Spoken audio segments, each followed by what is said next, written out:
पाकिस्तान में तुर्किया के सफीर ने कहा है कि तुर्क जंग आज़ादी में पाकिस्तानी बहन भाइयों ने अपनी हर चीज़ तुर्की कौम पर निछावर कर दी। इस्लामाबाद में तुर्क कौमी तराने की सालगिरह के हवाले से तकरीब से खिताब में डॉक्टर इरफान नज़ीर ओगलू ने कहा कि पाकिस्तान और तुर्की यकजान दो कालिब हैं।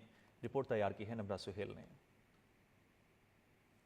तुर्किया के यौम शुहदा चनाक किले की फतह की 110वीं और कौमी तराने को अपनाने की 104वीं सालगिरह के लिए रंगारंग तकरीब इस्लामाबाद में तुर्किया के सफारत खाने में हुई। तकरीब में जिंदगी के मुख्तलिफ शोबों से ताल्लुक रखने वाले अफराद ने बड़ी तादाद में शिरकत की। तकरीब से खिताब में पाकिस्तान में तुर्किया के सफीर इरफान नज़ीर ओगलू ने कहा कि तुर्किया का कौमी तराना तुर्क कौम की वतन से मोहब्बत की अलामत और हमारे मुस्तकबिल का निशान है। This is the symbol of our fight against imperialism.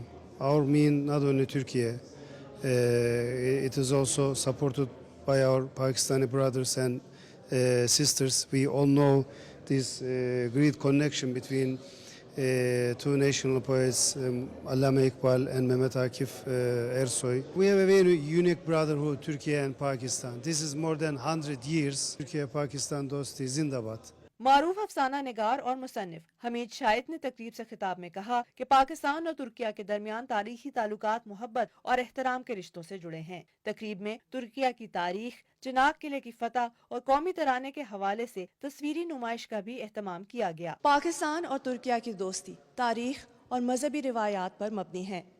तुर्क कौमी तराने की 104वीं सालगिरह अजीम तुर्क तारीख की अक्कास है। नम्रा सुहेल, पाकिस्तान टेलीविजन न्यूज़, इस्लामाबाद।